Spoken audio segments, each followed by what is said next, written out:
Boa tarde, queridos. Eu acho que tá tudo bem, né? Pelas carinhas aí, eu acho que tá tudo bem.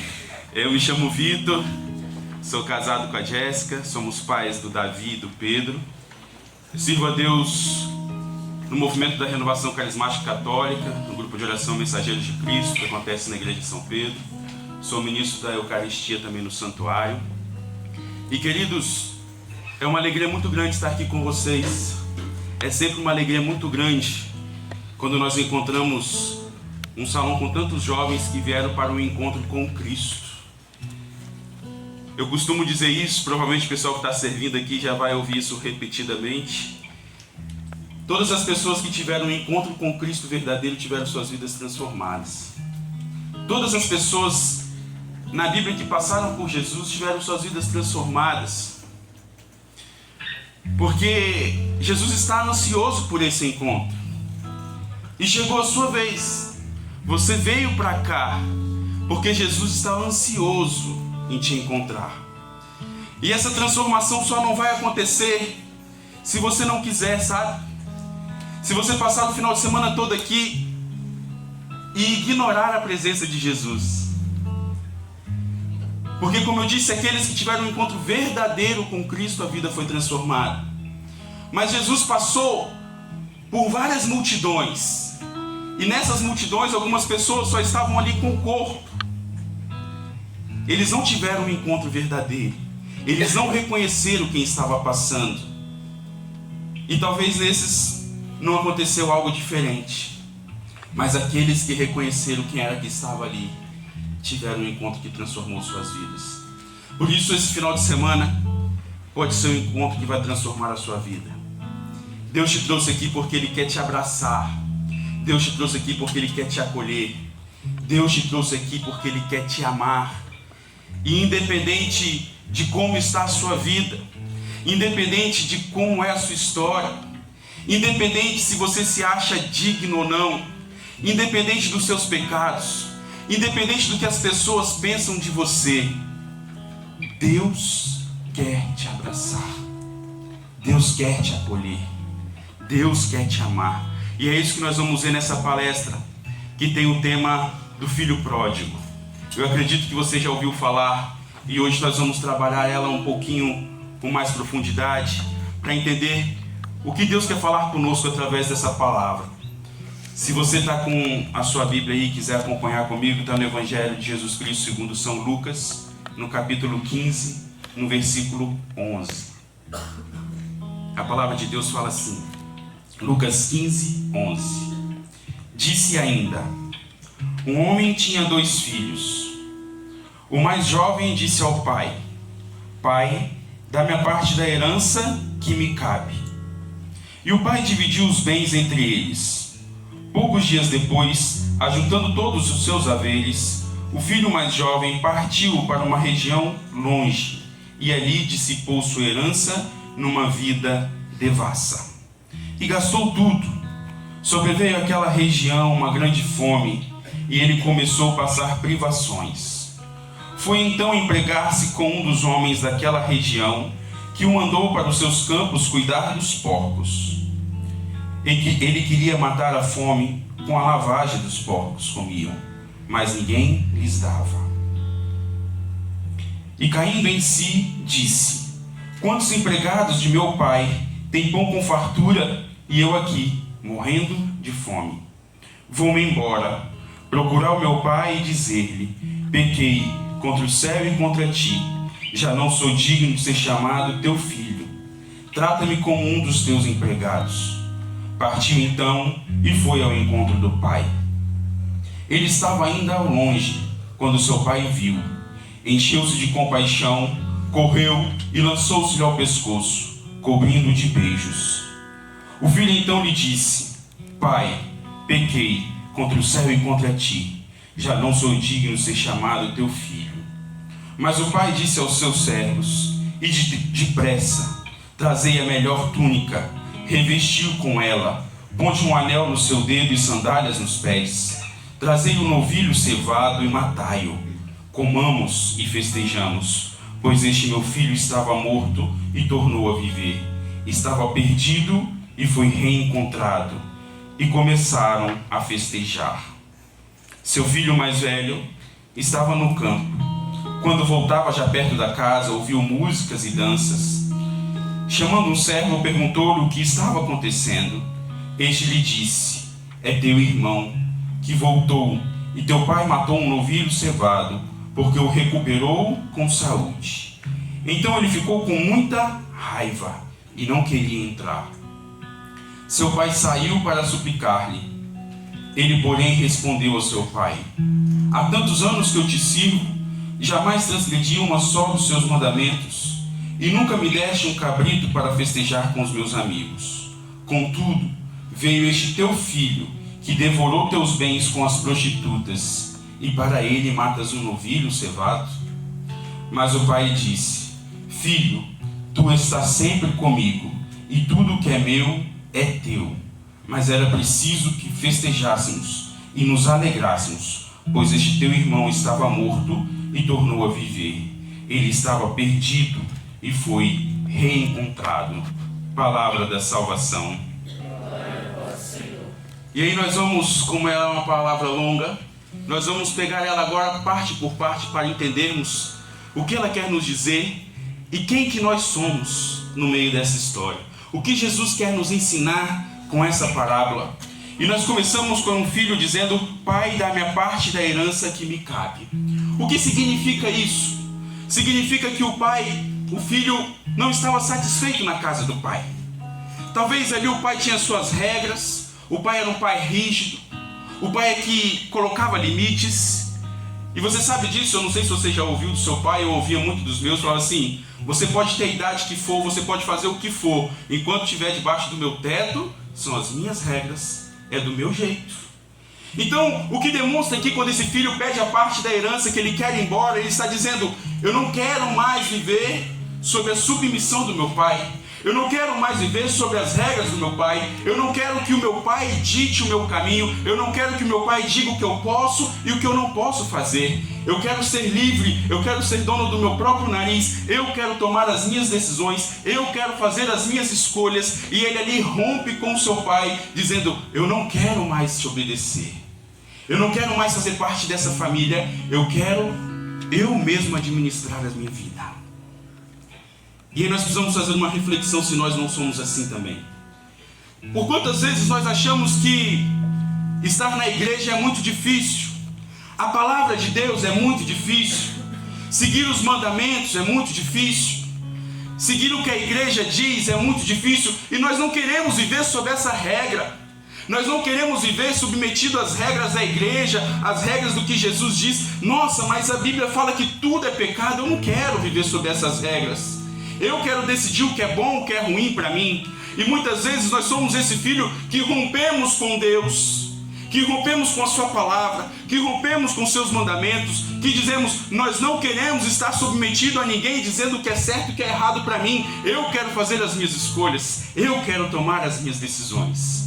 E logo em seguida diz o quê? E o pai dividiu os bens entre eles. Poucos dias depois, juntando tudo, ele foi embora. E fala assim: mas por que esse pai não tentou impedir? Por que esse pai não fez alguma coisa para que esse filho ficasse? Porque o amor verdadeiro é livre. O amor verdadeiro tem liberdade. O amor de verdade não aprisiona, o amor de verdade não prende, o amor de verdade não obriga a nada.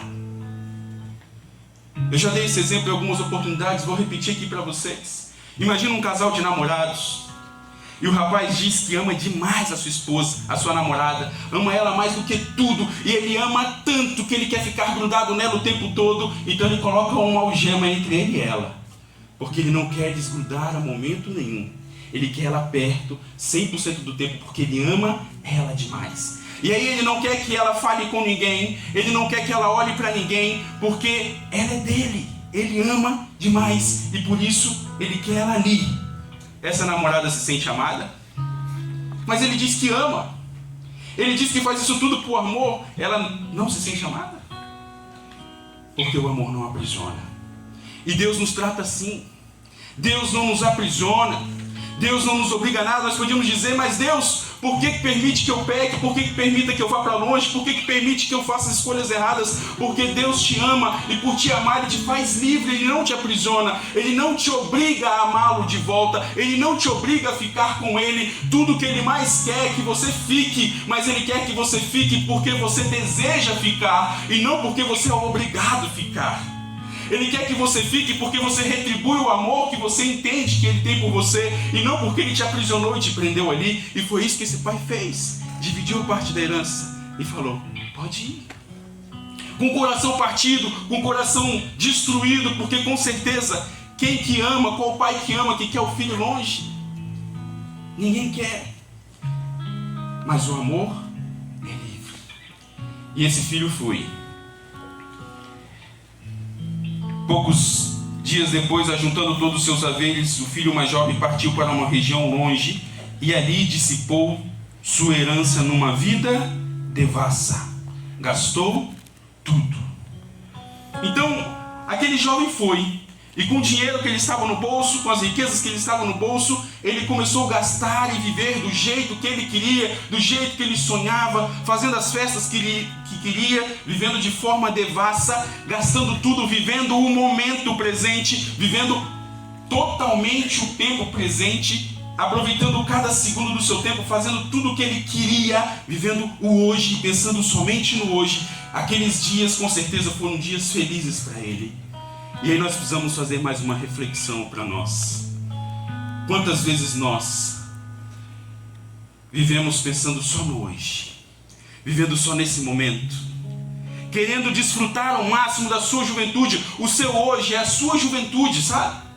E nós achamos que a nossa juventude é o melhor momento e nós precisamos aproveitar ele ao máximo. Nós precisamos aproveitar todos os segundos e da melhor forma e de todas as formas. E com isso nós vivemos e damos tudo para ser feliz nesse momento, no hoje.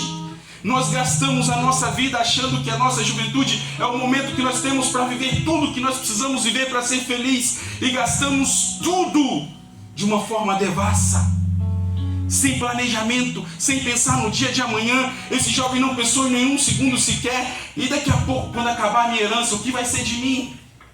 E daqui a pouco, quando acabar esse dinheiro, o que vai ser de mim? Ele não pensou, ele só estava preocupado em viver o agora. E nós muitas vezes somos assim, só pensamos em agora. E daqui a pouco, como será? A sua juventude vai passar. Os seus amigos e a sua vida que você tanto valoriza hoje vai passar. Tudo isso é momentâneo, assim como aquele momento que ele estava vivendo ali, gastando toda a sua herança, era um momento passageiro. A nossa juventude é passageira, e eu te digo isso, sabe por quê?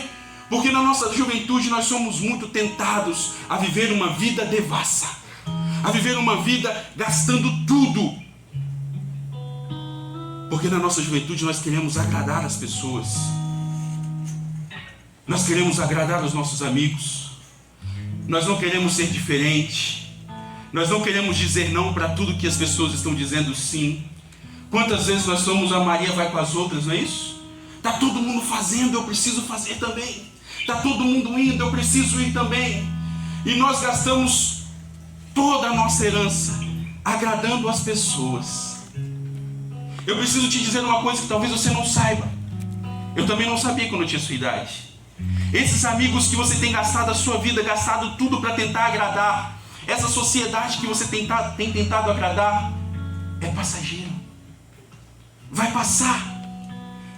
Hoje você tem gastado toda a sua herança com eles, sem pensar no amanhã, e eles vão passar. O seu melhor amigo hoje vai passar. Sabe por quê?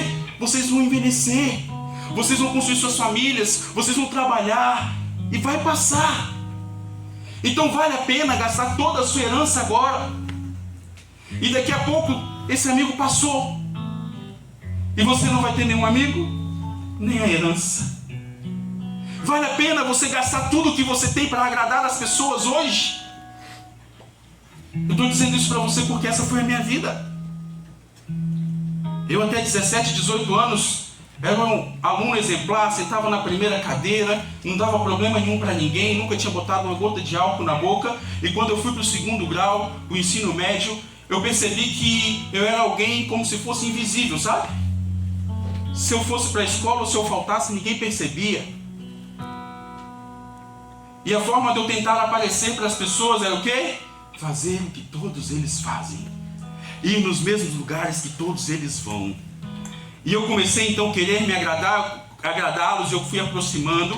E se eles matavam aula para beber, eu comecei a matar aula para beber. Se no final de semana era churrasco e cachaçada, eu ia para o churrasco e cachaçada. E a minha vida transformou completamente. Porque eu queria ser reconhecido e aceito por aquelas pessoas. Eu queria ser a conversa da segunda-feira na escola, todo mundo falando, ó, bebeu pra caramba. Eu queria ser o cara para eles. Sabe o que aconteceu? Eles passaram. Hoje nenhum deles fazem parte da minha vida. Eles estão com a vida deles, eu estou com a minha. E olha quanta coisa eu gastei e desperdicei para tentar agradá-los. Quanto desgosto para minha mãe. Quantas pessoas eu fiz sofrer por causa da bebida. Eu praticamente virei um alcoólatra, eu bebia todos os dias. Eu saía do serviço de uniforme e ia para o boteco. Meus finais de semana era só cachaçada. Para agradar as pessoas. Não é porque eu queria estar ali.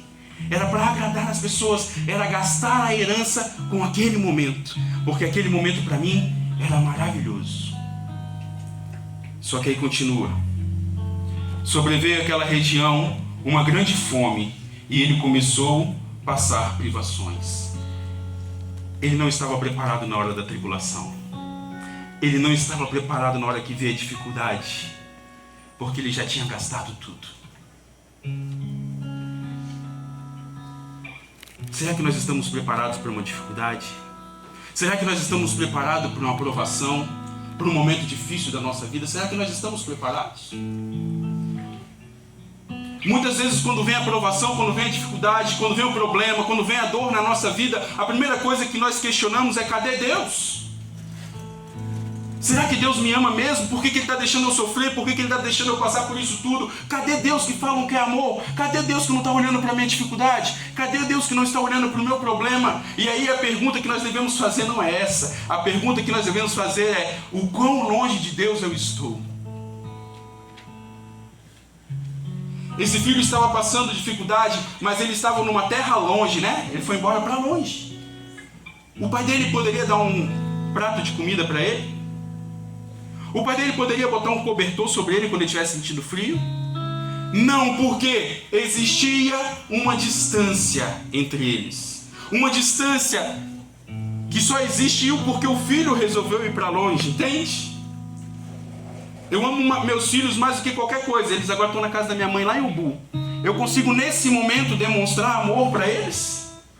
Não, existe uma distância entre nós. Então ao invés de nós perguntarmos: cadê Deus? Nós precisamos perguntar: o quão longe de Deus eu estou? E eu não estou dizendo aqui que quem está perto de Deus está imune a dificuldades, não. Quem está com Deus não está imune a ter problemas, não. Mas há uma diferença em você passar por uma situação difícil com Deus e sem Deus. Foi então empregar-se com um dos homens daquela região, que o mandou para os campos cuidar dos porcos. Ele queria matar a fome com a lavagem que os porcos comiam, mas ninguém lhes dava. Olha que interessante. Qual foi o motivo que fez ele querer sair da casa do pai? Porque ele não queria estar submetido às ordens e às regras do pai, certo? E agora, no momento de dor, dificuldade, tribulação, uma necessidade, ele passa então agora a estar submetido a um empregado. Não é um empregador, é um patrão, um empregador.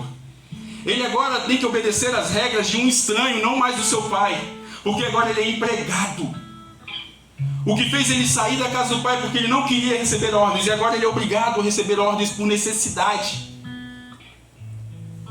Agora ele recebe ordens de alguém que não ama, mas ele recebe ordem de alguém que só tem ele ali porque necessita dele.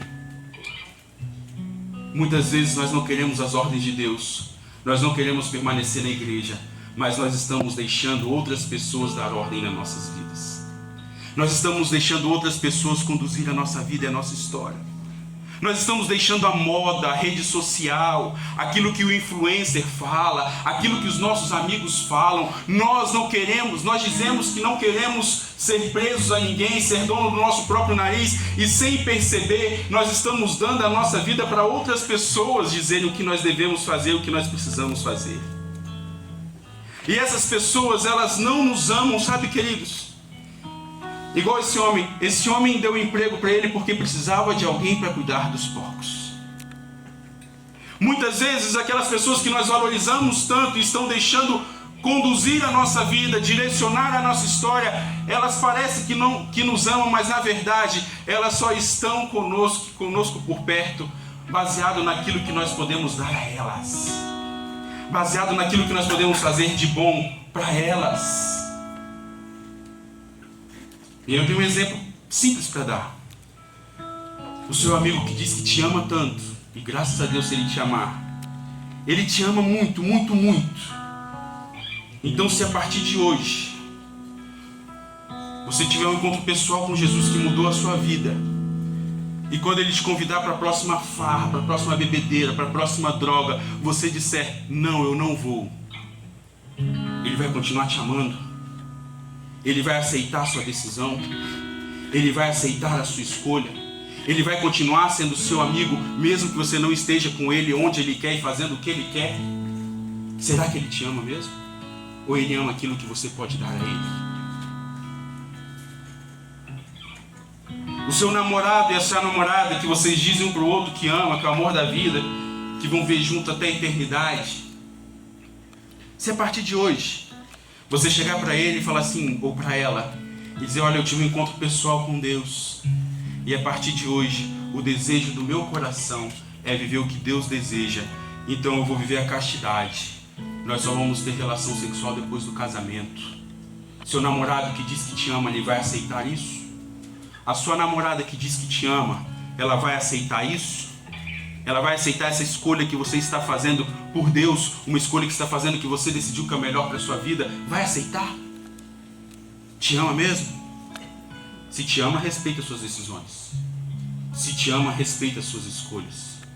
Se te ama, aceita ainda mais a escolha que está fazendo, que é por Jesus. Ele desejava comer a comida dos porcos. Quando nós estamos com fome, nós comemos qualquer coisa. Eu não sei se você já passou fome, mas quem está com fome, come qualquer coisa. Lixo se der, come. Calango morto se der, come. Porque a fome é desesperadora. Ou você come, ou você morre. E quando nós nos afastamos de Deus, nós sentimos um vazio interno que só pode ser preenchido por Deus, porque a nossa natureza é ser de Deus. Então, quanto mais longe de Deus, mais o vazio de Deus nós sentimos. E esse vazio é como se fosse uma fome, e nós estamos tentando preencher essa fome, matar essa fome com as coisas que o mundo nos dá. E é aí que nós encontramos o pecado, sabe? Santo Agostinho dizia que o pecado é buscar Deus onde Deus não está. Então nós começamos a buscar em outras coisas, em outras pessoas, no prazer, no poder, em tudo que o mundo oferece, tentando matar esse vazio que existe em nós. E nós começamos a comer o lixo que o mundo oferece, porque nós estamos com fome. E só quem pode preencher esse vazio é Deus. Só quem pode matar a sua fome é Deus.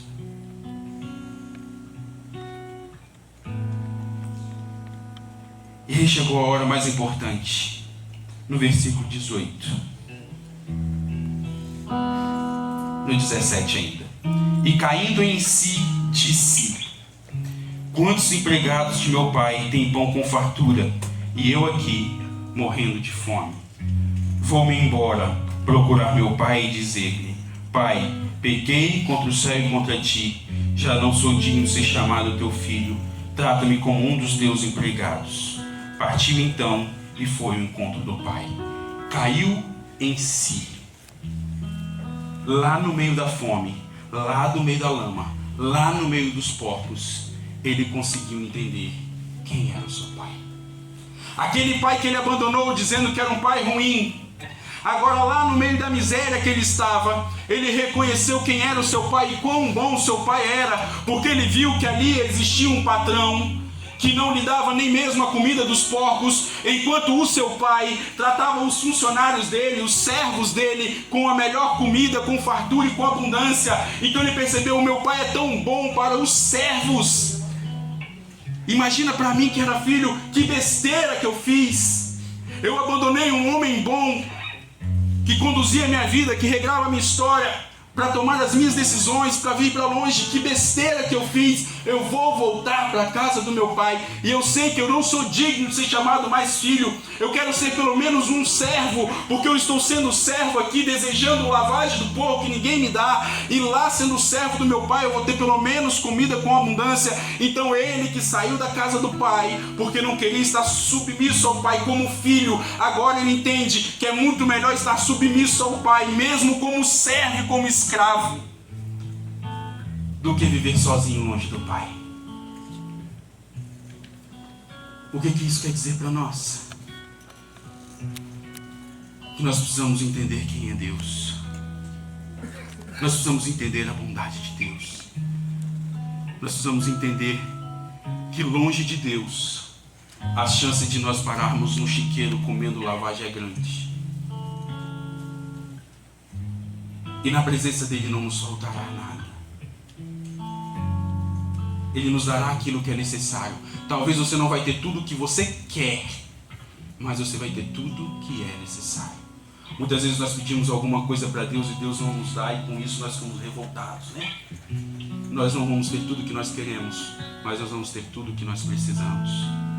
E esse filho então decidiu voltar. E sabe o que é isso? Uma palavra muito conhecida: conversão.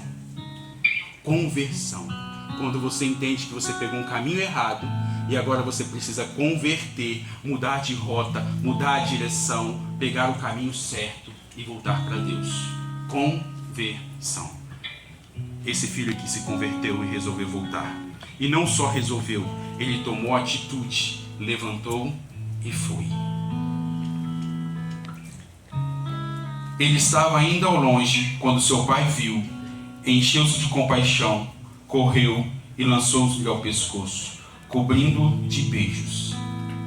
E aqui nós precisamos entender agora o que nós vamos dizer. Não importa onde você está, não importa como está a sua vida hoje, não importa como está a sua vida agora. Talvez você é um desses jovens que foi embora, abandonou Deus, afastou de Deus, está vivendo a sua vida devassa, ou está vivendo já no meio dos porcos. Eu não sei como está a sua vida, eu não sei como está a sua história, mas Deus continua esperando você voltar. Deus está esperando você voltar, sabe? Ele não deixou de te amar em nenhum momento. O amor dele por você não mudou em nenhum momento, independente dos seus pecados, independente do que você tem feito, independente do que você fez até ontem à noite. Não importa, porque Deus não deixou de te amar. Deus não nos deixa de amar por causa dos nossos pecados, porque Ele não coloca condições para nos amar. Nós colocamos condições para amar os outros. As pessoas têm que ter um monte de requisitos para que nós possamos amá-las, mas Deus não, porque Deus não nos ama com condições. Ele nos ama por aquilo que Ele é. Ele é nosso Pai.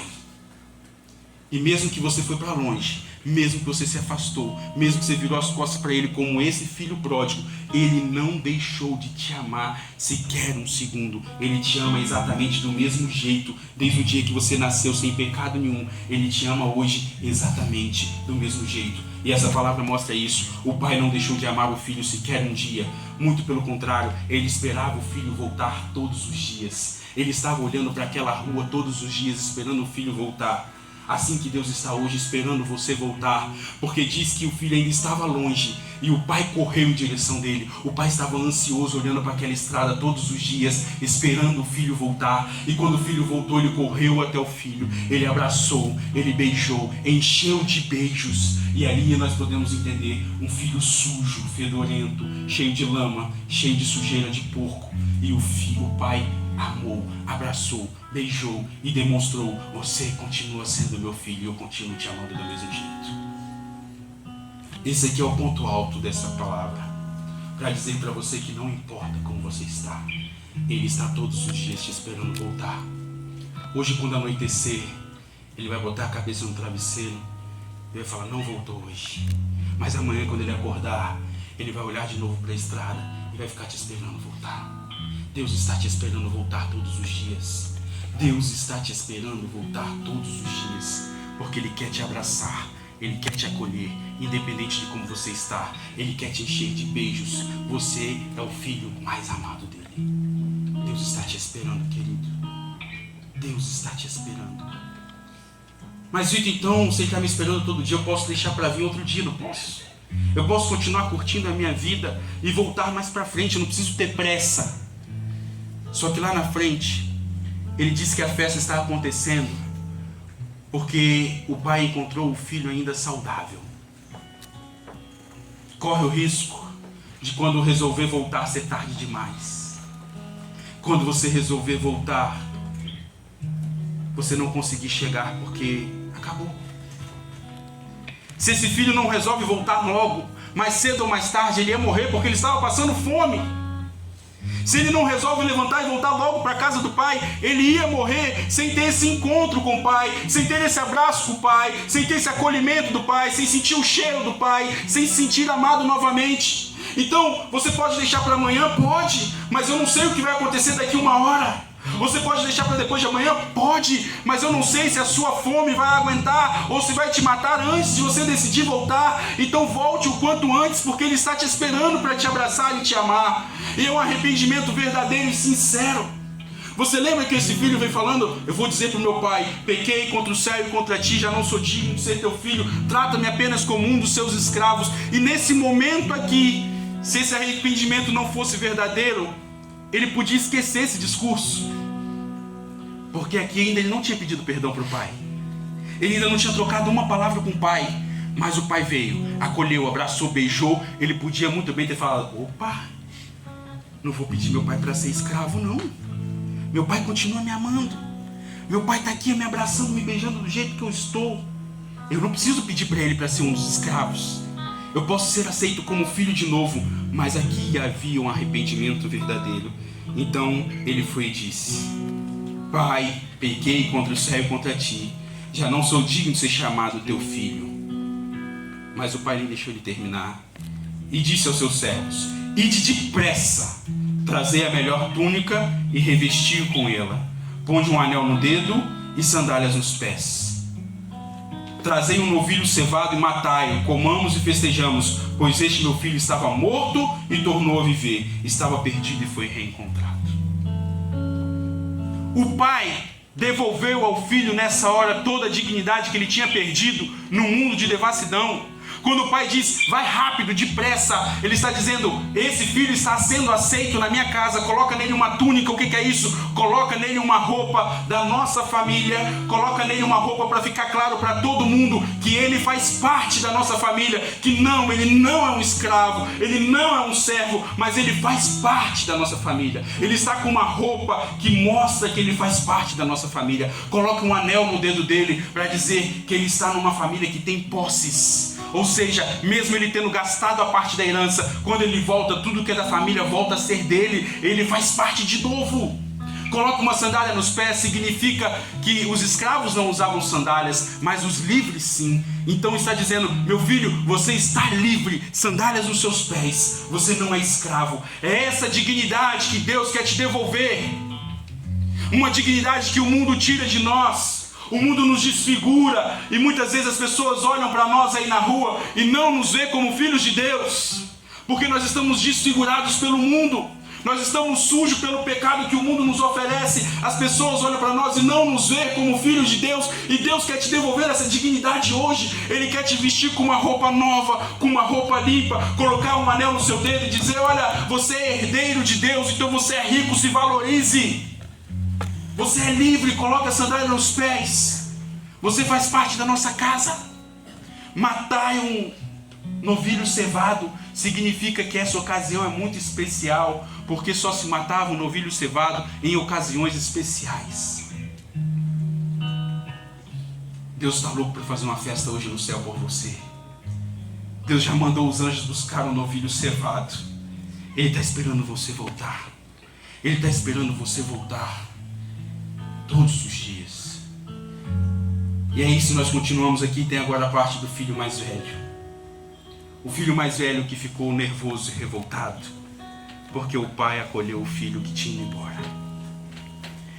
E nós precisamos entender quem é esse filho mais velho, rapidinho para a gente terminar. Esse filho mais velho somos muitas vezes as pessoas da igreja.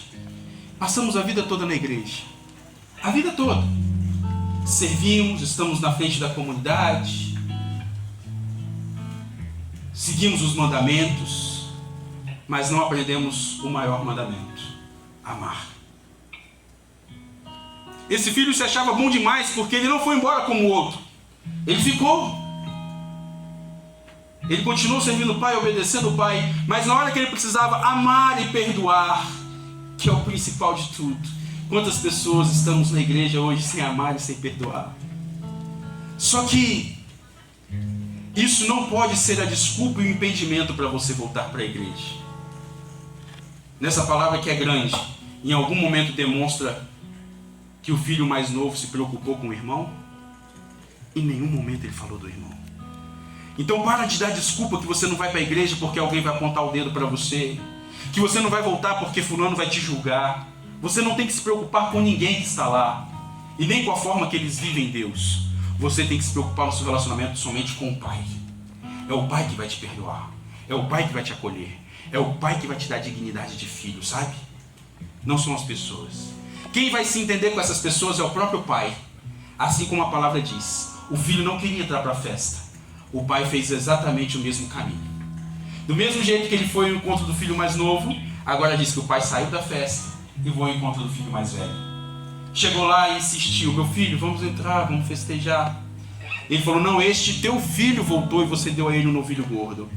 Entende quando ele fala isso? Este teu filho voltou? Ele está dizendo: não é parte da minha família, não é meu irmão, é teu filho. Infelizmente na igreja nós temos pessoas que pensam assim. Infelizmente. Estou aqui para tapar sol com a peneira, não. E aí o pai diz: meu filho, você não está sendo punido, você não está sendo castigado, você não está perdendo nada.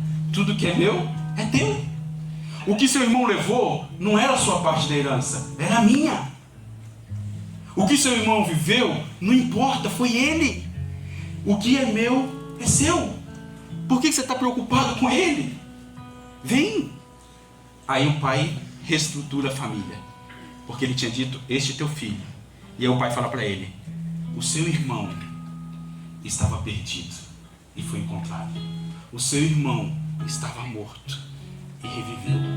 Vamos entrar e festejar conosco. Volta para casa, querido. Volta para casa. Volta para o pai. Ele está ansioso te esperando.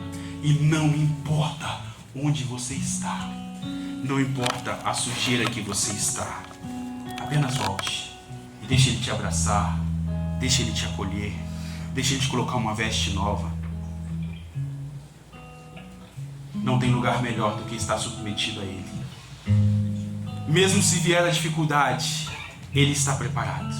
Nós não estamos, porque nós gastamos tudo, mas ele está preparado. Não tenha medo de deixar ele dirigir a sua vida e a sua história, porque se não for ele, será outras pessoas que vão nos conduzir. Só que ninguém que você vai encontrar na sua vida, ninguém vai conduzir a sua vida como ele conduz, porque ele conduz com amor de pai. E a maioria das outras pessoas que entram na nossa vida vão conduzir a nossa vida baseado naquilo que nós podemos dar a elas. Feche seus olhos. E agora é hora de olhar para dentro de você, um lugar que nenhum de nós conseguimos entrar, e enxergar onde você está, quem você é. Será que você ainda está na casa do Pai, mas com uma vontade enorme de ir embora, uma vontade enorme de pedir a parte da herança? Está desiludido, desanimado, desapontado, ou não quer seguir as regras da igreja, não quer seguir o que a palavra diz, está pronto para pedir a parte da herança? Não faça isso, filho. Talvez você já pediu a parte da herança, talvez você já cortou as relações com Deus, talvez você já virou as costas para Ele e foi embora. E neste exato momento, você está vivendo a sua vida devassa, mas que para você, na sua cabeça, está vivendo uma vida fantástica. Está vivendo hoje, está com dinheiro, está gastando a herança, está sendo feliz, está rindo, está se divertindo, está sendo amado pelos seus amigos. O momento é de festa, o momento de alegria, o momento de gastar a herança, e você está num momento maravilhoso, querido. É passageiro, é momentâneo, daqui a pouco acaba. Talvez você está num momento pior que esse, está com fome, tem sentido um vazio interno, está sentindo um vazio gigante dentro de você, uma tristeza gigante que nada preenche. Você já procurou em tantos lugares, em tantas pessoas, você já procurou de tantas formas preencher esse vazio. Você aceitou tudo que te ofereceram como se fosse comida e alegria e felicidade para te preencher esse vazio, e nada preencheu. E você continua com fome, e você continua querendo comer as lavagens que o mundo está te oferecendo, achando que em algumas delas você vai saciar a sua fome. Chegou a hora de, como aquele filho, cair em si e falar: não, eu não preciso mendigar isso. Eu não preciso ser quem eu não sou. Eu não preciso fazer o que eu não quero fazer para agradar as outras pessoas. Eu não preciso fazer nada por ninguém. Eu não preciso mendigar amor de ninguém. Eu não preciso mendigar a atenção de ninguém. Eu não preciso mendigar a amizade de ninguém. Eu não preciso ser o que eu não sou para que as pessoas me amem, me respeitem, me aceitem. Não, eu não preciso. Eu tenho um Deus que me ama do jeito que eu sou, sem eu precisar fazer nada, sem eu precisar mudar nada na minha vida. Ele continua me amando. Eu não preciso ser o que eu não sou pelos outros. Eu vou voltar para a casa do meu Pai. E essa decisão só cabe a você, querido. Receber esse abraço hoje só depende de você. Só depende da sua decisão de levantar e voltar. Porque o Pai está te esperando para fazer uma linda festa para você. Quando